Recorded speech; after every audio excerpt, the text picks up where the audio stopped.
హనుమాన్ జయంతి సందర్భంగా ప్రతి ఏటా నిర్వహించే వీర హనుమాన్ శోభాయాత్ర కొనసాగుతోంది. ప్రస్తుతం శోభాయాత్ర ముషీరాబాద్ దాటి ముందుకు కొనసాగుతోంది. గౌలిగూడలోని రామమందిరం నుంచి హనుమాన్ శోభాయాత్ర మొదలైంది. తాడ్మండ్ వీరాంజనేయ స్వామి ఆలయం వరకు ఈ యాత్ర కొనసాగుతుంది. శోభాయాత్రలో పెద్ద సంఖ్యలో హనుమాన్ భక్తులు పాల్గొన్నారు.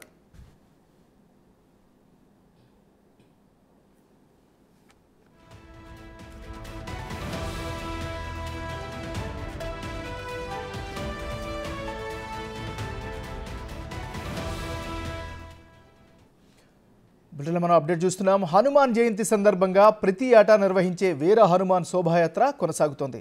ఇక ఈ శోభాయాత్రకి సంబంధించి మరింత తాజా సమాచారాన్ని మా రిపోర్టర్ సురేష్ లైవ్లో అందిస్తారు.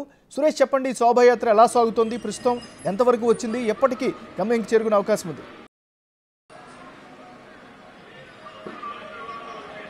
ఉదయం 11 గంటలకి గౌలిగూడలో ప్రారంభమైన శోభాయాత్ర నెమ్మదిగా కదులుతూ కొద్దిసేపటి క్రితమే ముషీరాబాద్ సర్కిల్కి చేరుకోవడం జరిగింది. ఇక్కడి నుంచి ప్యాట్నీ, అదేవిధంగా సికింద్రాబాద్, బోయిన్పల్లిలోని తాడ్బండ్ హనుమాన్ ఆలయం వరకు కూడా ఈ శోభాయాత్ర కొనసాగనుంది. మనం చూడొచ్చు, ప్రస్తుతం వేల సంఖ్యలో భక్తులు ఈ శోభాయాత్రలో పాల్గొన్నారు. ఎవరికి ఎండ సైతం లెక్క చేయకుండా హైదరాబాదే కాకుండా ఇతర జిల్లాల నుంచి కూడా ఈ శోభాయాత్రని చూడడానికి చాలా మంది రామ భక్తులు, హనుమాన్ భక్తులు పెద్ద సంఖ్యలో పాల్గొనడం జరిగింది. దీనికి సంబంధించి పోలీసులు కూడా భారీ భద్రతను ఏర్పాటు చేశారు.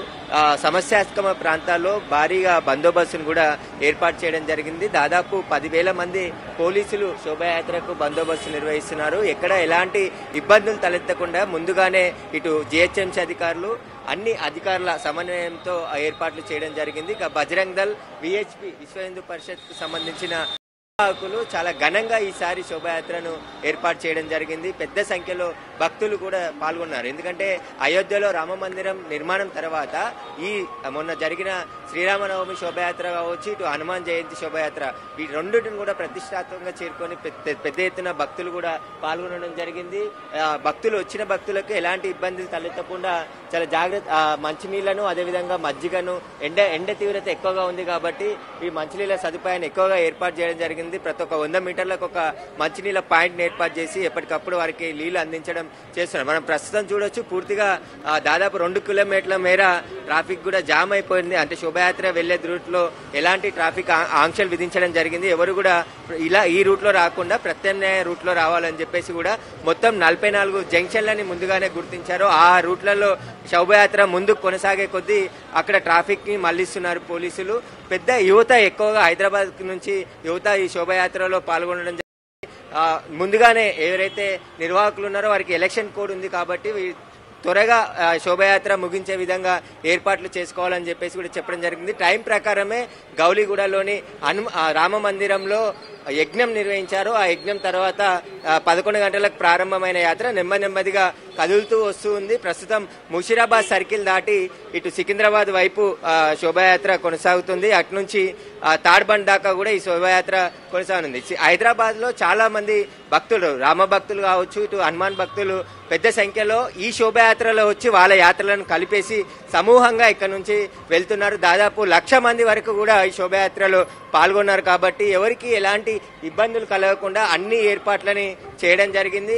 ఏవైతే అతి సమస్యాత్మకమైన ప్రాంతాలు ఉన్నాయో వాటిని ముందుగానే గుర్తించడం జరిగింది. ఎలక్షన్ కోడ్ ఉంది కాబట్టి ఎవరు వివాదాస్పద వ్యాఖ్యలు కానీ, రాజకీయ స్పీచ్లు కానీ ఎలాంటివి ఈ శోభాయాత్రలో ఇవ్వకూడదు అని చెప్పేసి చెప్పడం జరిగింది. ముందస్తుగానే యూపీకి చెందిన స్వామీజీలు కూడా ఈ శోభాయాత్రలో పాల్గొన్నారు.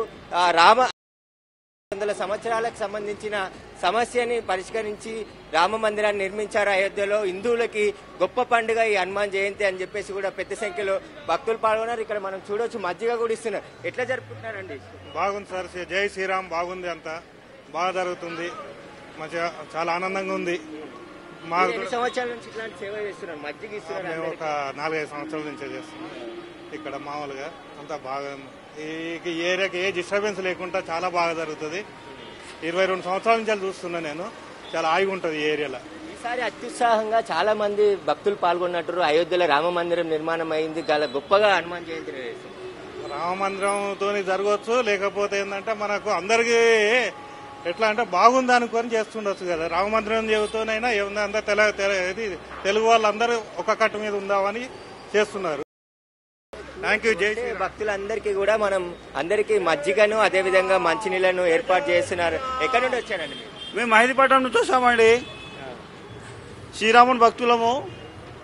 అందరూ సుఖ సంతోషాలతో అందరూ చల్లగా ఉండాలని వ్యక్తి తరఫున మన భక్త సమాజం తరఫున అందరు చల్లగా ఉండాలి. పిల్లలు జల్లలు అందరూ ప్రతి సంవత్సరం వంటలు వర్షాలు రాముని గుడి వల్ల మనం ఎంత ప్రశాంతత పొందాము. అలాగే ప్రతిసారి ఈ ఉత్సవం అందరి వల్ల కలగాలని మేము కోరుకుంటున్నాము. జై శ్రీరామ్. చెప్పండి, ఎట్లా జరుపుకుంటున్నారండి శ్రీరామ శోభయాత్ర? శోభయాత్ర గత కొన్ని సంవత్సరాలుగా ఈ యొక్క నగరంలోనే చాలా పెద్ద ఎత్తున ఈ యొక్క శోభయాత్ర జరుగుతుంది. ఈ శోభయాత్ర వీక్షించడానికి కూడా అనేక మంది ప్రజలు ఎక్కడెక్కడి నుంచో కూడా చుట్టుపక్కల ఉన్నటువంటి డిస్ట్రిక్ట్స్ నుంచి కూడా ఇక్కడికి రావడం జరుగుతుంది. చాలా మంది యువకులు ఈ యొక్క కార్యక్రమంలో పాల్గొని చాలా ఉత్సాహంగా ఎంజాయ్ చేస్తారని చెప్పి తెలియజేస్తుంది. ఎక్కడి నుండి వచ్చారు? సార్ బీదర్కి వెళ్ళి వచ్చినాం సార్. బీదర్ నుండి. బీదర్ హైదరాబాద్ లో శోభయాత్ర చూడండి. సైదరాబాద్ శోభయాత్ర చూడడానికి. అవును, ఏం పేరు మీ పేరు? వైజీనాథ్ యాదవ్. ఎట్లా ఉంది మరి యాత్ర ఇక్కడ? చాలా బాగుంది సార్. హైదరాబాద్ లో చాలా బాగుంది ఇక్కడ. చాలా చూడొచ్చు ఇక్కడ. బీదర్ నుంచి కూడా శోభయాత్రలో పాల్గొనేందుకు భక్తులు వచ్చారు. ఇక్కడ హైదరాబాద్ లో జరిగే శోభయాత్ర గత 20 సంవత్సరాల నుంచి కూడా ఈ శోభయాత్ర నిర్వహిస్తున్నారు కాబట్టి ఈసారి కూడా అంతకంటే అంగరంగ వైభవంగా శోభయాత్ర కొనసాగుతుంది. Right, thank you Suresh.